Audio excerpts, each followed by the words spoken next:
Hello friends, I'm back. Yes, I'm trying to get back to recording videos, but it's been pretty hard and actually I don't remember exactly how to do it because I keep talking and I really need a script.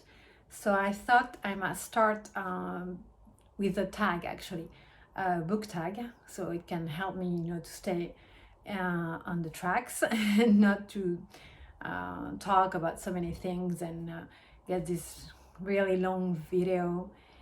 So I saw Mercedes at Mercy's Bookish Musings, I think that's her name, do this book Postcript Tag, and I thought I would do it because it's a good way to look back at the year 2021 and to see what you've been reading. So let's start. So the first question was, what was the longest book you've read this year? So I'm kind of disappointed, but next year I should be actually fixing this little thing. I haven't read many big books this year. I think it's been harder, but if I do, I really enjoy them every time. If they're really good, I can read really long books, but it seems that my books were usually shorter this year. The longest book was Life After Life by Kate Atkinson, 622 pages, which is not that long for me because usually a long book starts at 600 pages for me, not 500. So it's a long book, but it's not like a real long book to me. And the next question was the longest book it took me to read. So I'm gonna say one book that I actually DNF'd because it was taking me ages to read it and I decided to DNF it. I actually asked my family about it because it's such a big, well-known classic, French classic, that I was feeling a little bit ashamed. It was Emma Bovary by Gustave Flaubert. So yes, it's a famous Emma Bovary. I really didn't like it. I didn't enjoy it. It was so slow and so boring to me and nothing was going on. I didn't feel anything for the main character. I was expecting the love story to be better, but no. So yes, I finally decided to DNF it. So it was probably the longest book because it took me like 2 weeks to read maybe 200 pages and yes. Next one, a book outside of my comfort zone. I would say definitely Glenn Doyle with Untamed. I don't know why I decided to read it, and maybe I read some quotes of the book. Yes, probably. I think I watched a vlog and this girl talked a lot in length about this book, how much it meant for her, and actually it did mean a lot for many people, so I won't say wrong things about it. But even if there were some actually chapters that did talk to me a little bit, I found it not relevant for me. I've never read, I tried to in the past, a long time ago, to read, how do you call them? Self-development book. Books are not for me, definitely not. I'm not that kind of reader. So this self-help book didn't help me at all, but I understand why it was so famous. And the other book that was outside my comfort zone was Piranesi by Susanna Clarke, and it was just an amazing read. I read it just before Christmas and it was so good. I really, please pick up this book and read it. It's not easy, I know, because it's not a story that you're attracted to at first. It's about this man, Piranesi. He lives in this place that is so weird. It's these huge halls and filled with huge statues everywhere. And the sea comes in, the tides, every single day, and they actually come into the wall, into the halls and flood halls. But Piranesi knows his ways out and he has a mission. He records every tide and everything that's unusual. He also cares about bones, yes, of human people that he found and that he decided to take care of. It's a weird story, but you have to let yourself in. Really, don't think twice. Just read it and you'll fall in love with this book. And Piranesi is such a candid character. Yeah, I really did care about Piranesi's fate. And yes, it's a great book, really good book. So yes, one of the best reads and out of my comfort zone for sure. The third question is a reread. So how many books did I reread this year? Well, it's gonna be easy, none. I tried to, I think, but I'm not sure if it was this year or last year, to reread The Idiot by Dostoevsky, but I'm not sure. But I haven't actually reread any books. I wish I could actually, because there are many books that I love and care about, but I don't do that except for one author, of course, my favorite author, Salinger. So yes, I do reread his books, but I haven't this year in 2021. So I'm definitely going to reread one of his books next year. So the next question was, what was your favorite reread? And well, the answer is none. The next question, a book that you read for the first time and that you would actually look forward to reread. It's gonna be probably Cranford by Elizabeth Gaskell. I read it during October, in November, in October, and I loved it. Actually, I was at the time that actually had this reading slump, really bad one. I couldn't pick any book again, but I said, okay, I'm gonna try this one because it's a short one. I had read North and South by Elizabeth Gaskell the year before and really enjoyed it. And this one was so good, so funny. It's filled with little vignettes about, the society at that time, the strict rules, the etiquette. It's a beautiful book. And yes, I can see myself in the future rereading it, especially if you're feeling a little bit down. It's a great book to read at that time. Another book, it's probably going to be, of course, The Barrow Fields by Philip Lewis, that I think I've talked on this vlog about.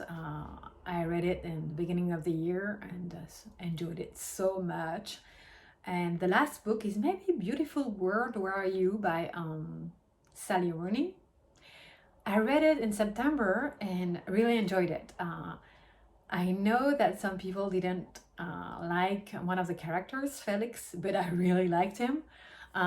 Yes, I think the way she writes about people, their emotions, their feelings, their regrets.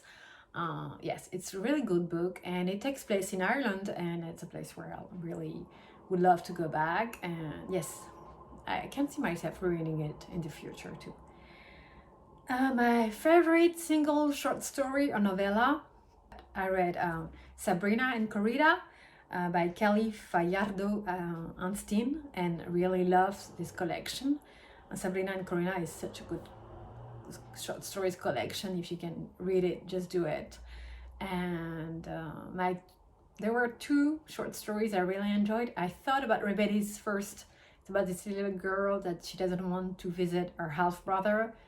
He's a poor boy and she's poor, but they meet at the grandmother and the grandmother's place, and the boy has actually lice, and she's appalled by it. She finds him disgusting, and it's a good short story about relationships and how we deal with this half brother and half sister thing, and about poverty. It's a really good one. But the last one was probably my favorite. It's Ghost Sickness, and it's about this young student. She's dating this Dine boy, and she is supposed to take her last exam, but then suddenly he goes missing, and she knows inside of her that something is wrong. It's not like he doesn't pick up his phone, but she knows that it's really wrong, and it's a beautiful story. Really liked it, and yes. So And let me see, because I don't remember all the questions. The Mass Appeal. Oh yes, it's a book that you would like to recommend to a broad variety of readers. Probably removed by Brandon Hobson. It's a beautiful book, beautiful story about this, family who has lost one son years ago, killed by the police, and whose other son is missing. He went into drugs and now he's being missing. And the only daughter, who's actually living a pretty sad life. And then the national, Cherokee holiday is coming up, and usually they always, used to gather and have a bonfire. And this year, so the mother is really wishing to have her eldest son back and her daughter back. It's a beautiful story about family and grief. So if you can read it, I think it can please any kind of reader. So, I was gonna say the Battlefields, but it's a big book, and to me, I'm not sure. I mean, for readers that read a lot all the time, definitely. For someone who's not used to, read, this one might be a little bit heavy, but I don't know. And the next question is actually the opposite, a specialized appeal, book that I would love to recommend, but I'm hesitant to recommend to just anyone. So I would go with two books. One is Le Vilain by Camila Sosa Vilada. She's an Argentine writer. She wrote this book in Spanish, but it was translated to French. So Las Malas, it's become Le Vilain in French. It's a great book. An amazing book about a transgender woman in Argentina, and to actually be able to live the way she wants to live as a woman. There's no job available except going into prostitution, and it's a great book, really amazing book, but it's punchy book. Yes, it's very raw, crude. Yes, it's not for everyone. So if you're able to read it in French or in Spanish, just go ahead. I think it was translated in Italian as well. But otherwise, just be aware that it's not like an easy read. And I wanted to mention Savage Conversations by Leanne Howie. It's a great book. It's a great book about an event that took place, I don't know how many years ago, but they actually, on Twitter, I saw someone talking about it, because it was just the anniversary of that massacre that President Lincoln actually decided to, yes, he decided that Indians, tribes, I think they were Dakota Indians were to be removed from where they lived, and of course they didn't accept it, which made sense. I think it was in Minnesota. I'm not sure it was in Minnesota, but and rebels decided to go, and one night they killed pioneers, pioneers, and they didn't kill many white people, but at the time, it went back to Washington, D.C., and the President Lincoln decided to held them responsible by actually arresting, I don't know how many of them he arrested, but a lot of them. And he actually decided to give a lesson, and decided to hang, I think it was maybe 50 people. 50 Dakota Indians. So it was just a massacre. And yes, it was done by President Lincoln. And this book is a strange book, because it's a conversation between the widow of Lincoln and the ghost of one of the hanged men. So it's a very strange book to read, but it's a strong book. I'm not sure, I'm definitely sure that it wouldn't actually be understood by everyone, so that's why I'm not going to recommend it. And there are two more questions. One is reflect on your year as a bookish content.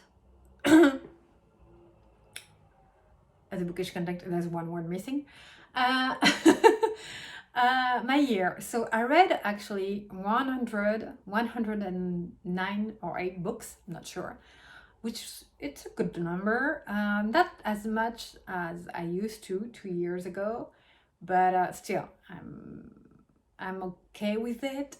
I had this slump, as I said before, in October and November again, like last year. I don't know why, but it's one time of the year where I can't read. I mean, not even a magazine. I mean, I can't read a single line, and I don't know why. It's really hard for me to pick up a book. So yes, I just keep moving on my chair, so it must be a little bit difficult for you to watch. I'm sorry. I'm not going to record this video again, so be nice to me. Sorry. So yes, so it was still a good year of reading, but not as much as I would have wanted. And as I just said before, I read some nonfiction, but not as much as I wanted to. I didn't read as many as short stories collections that I want to, because I have tons of them at home. I read classics, and I really enjoyed reading classics. So I thought that for next year, I'm gonna be changing, the books I read, and start new challenges. I will talk about it in a different video. And the last question is to tag other people, booktubers. They don't know me personally. I mean, I do leave comments on their booktubes, but I will give their names. It's Jennifer from Insert Literary Pun, and Claire at Claire Reads. So yes, I really enjoy their videos. I watch every single one of them, and I like their taste, book taste, and the way they record their videos, which I know they're scripted, so it makes a lot of difference, and I'm gonna try to script my next one. My next one will be, of course, my favorite books of the year. Not so many of them. I think there are 12 of them.